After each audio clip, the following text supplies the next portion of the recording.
आज कोजागिरी पूर्णिमा है और मैं जंगलों के बीचों बीच बैठा हूँ।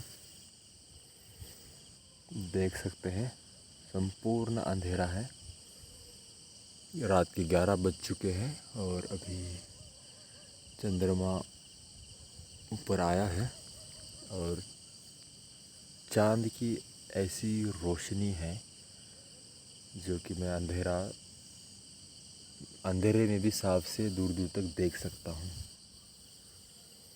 और यहाँ मैं जहाँ बैठा हूँ ये लगभग ऐसे ही 2-4 कदम नीचे जाएंगे। ऐसे ये जो नीचे खाई जैसे दिख रहा है ये है तालाब, संपूर्ण काला तालाब है। और उसके बाद फिर दूर दूर कुछ दिखाई दे, धुंधले धुंधले से पेड़ दिखाई दे रहे हैं। यह है बड़े बड़े आम के वृक्ष, पीपल के वृक्ष। ये संपूर्ण तालाब है मेरे सामने और ये मेरे पीछे भी। ये देखिए यहाँ से और नीचे जाएंगे ये संपूर्ण तालाब है। ये बड़े बड़े वृक्ष हैं। अभी सभी सोच रहे होंगे कि मैं अंधेरे में इतने यहाँ जंगल में बैठकर क्या कर रहा हूँ। तो एक ही है, गुरुजी के साथ मैं आया हूँ और पूर्णिमा की रात है। पूर्णिमा में अक्सर हम देखते हैं कि समुद्र ओहटी होता है, यानी कि समुद्र का स्तर ज़मीन से ऊपर उठा हुआ होता है। जो उसके लहरें होती हैं वो ज़मीन तक ऊपर तक ज़्यादा से ज़्यादा वो ऊपर तक उठा हुआ होता है समुद्र पूर्णिमा के समय। ये तो कोजागिरी पूर्णिमा है, यानी कि पूर्णिमा में सबसे बड़ी पूर्णिमा कहा जाता है इसको। तो यहाँ का तालाब का स्तर तो ऊपर आ ही गया है। ये पानी का स्तर या पानी ये है क्या? पानी यानी कि ये है धातु जो होता है ये ऊपर उड़ता है, यानी कि ऊर्ध्वगमन होता है।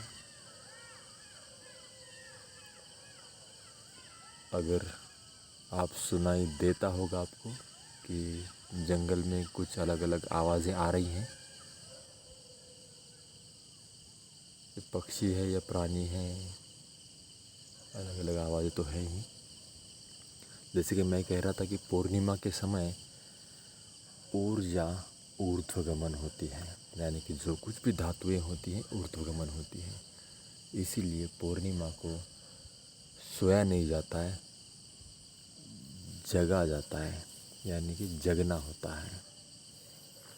इसीलिए ये पूर्णिमा के लिए चांद में रात में जागा जाता है। और जो खीर खाना जो है उसका एक पौराणिक भी इतिहास है कि रात भर उसको चंद्र का जो छाँव गिर रहा है, जो प्रकाश गिर रहा है, पहले तो सूर्य चंद्र के ऊपर चला गया और चंद्र का प्रकाश इस पे आ रहा है, पृथ्वी की सतह पर आ रहा है।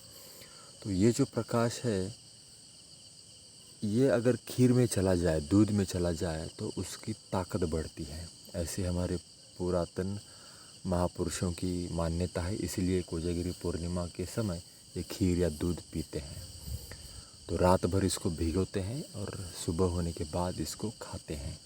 लेकिन आज का कलयुगी मनुष्य क्या करता है, इसको अलग अलग मसाले डालेगा, कुछ कुछ और करेगा, पूजा अर्चा करेगा, हल्दी कुंकू चढ़ाएगा, चांद की आरती करेगा और तुरंत उस दूध को पी लेगा। तो ये तो भ्रमितता हो गई, अंधेरे में चलना हो गया। यही मनुष्य, कलयुगी मनुष्य को समझना है कि पूर्णिमा का अर्थ है क्या, शिवरात्रि का अर्थ है क्या, महाशिवरात्रि का अर्थ है क्या। अभी ये वीडियो लगभग 5 मिनट का हो रहा है। वीडियो मैं बंद करूँगा और उसके बाद मैं लगाऊंगा ध्यान। मेरी जो ऊर्जा है, जो जीवनी शक्ति है, उसको ऊर्ध्वगमन करने की मैं कोशिश करूँगा। जो कि पहली बार इतनी रात में जंगल में मैं रिस्क लेकर आया हूँ, क्योंकि ये मौका मैं नहीं छोड़ना चाहता था। क्योंकि इतने शहरों से अगर इतने दूर आया हूँ मैं तो किसी मकसद या किसी उद्देश्य के लिए आया हूँ। तो ये रिस्क उठाकर मैं अभी जंगल में बैठा हूँ। संपूर्ण घनघोर और काले जंगल में अकेला ही हूँ। गुरुजी गए हैं, लगभग 1-2 किलोमीटर दूर बैठे हैं। अब 1-1.5 घंटा हम बैठेंगे। कोशिश करूँगा मेरा जो 7 चक्र हैं, कुंडलिनी जागरण कहते हैं, जो जीवनी शक्ति को ऊर्ध्वगमन करना है, वो मैं करूँगा ही। होप सो ये वीडियो मैं अपलोड करूँगा, आप देखेंगे, सुनेंगे। आपके कुछ तर्क प्रश्न अगर कुछ होंगे तो इस कमेंट बॉक्स में रखिए। बहुत बहुत धन्यवाद सभी को। कोजागिरी पूर्णिमा की सबको हार्दिक शुभकामनाएं। हम भारतवासी हैं, भारतवर्ष को समझेंगे, भारतीयता को समझेंगे, इस संस्कृति को समझेंगे जो कि महापुरुष आज तक होकर गए हैं। प्रभु श्री राम हो, श्री कृष्ण हो, आज भी चंद्र वही है, आज भी सूर्य वही है, आज भी समुद्र वही है, आज भी हिमालय वही है, आज भी प्राणवायु ऑक्सीजन सब कुछ वही है। सिर्फ मनुष्य प्राणी को समझो, जो कि आज कलयुग में मनुष्य भटक गया है। मेरी कोशिश इतनी ही है। आरोग्य व्यायाम, इससे मैं जुड़ा हुआ हूँ बचपन से, तो यही आरोग्य मैं तो प्राप्त करना चाहता हूँ कुछ मात्रा में। और मैं आपके पास आकर बाद में इसका प्रचार भी करूँगा। लेकिन इस भ्रमित दुनिया से आप बाहर निकलिए। मैं 100% पूरे तन मन धन से ये आरोग्य प्रति सेवा करने का भाव रखता हूँ मन में। तो चलो, मैं अभी मेरा जो मुझे ऊर्जा ऊर्ध्वगमन करनी है उस प्रक्रिया में लग जाता हूँ। अगर ये वीडियो पसंद आती है, कुछ आपको सीख मिलती है, तो लाइक, शेयर, सब्सक्राइब कर दें मेरे चैनल को। धन्यवाद सभी को।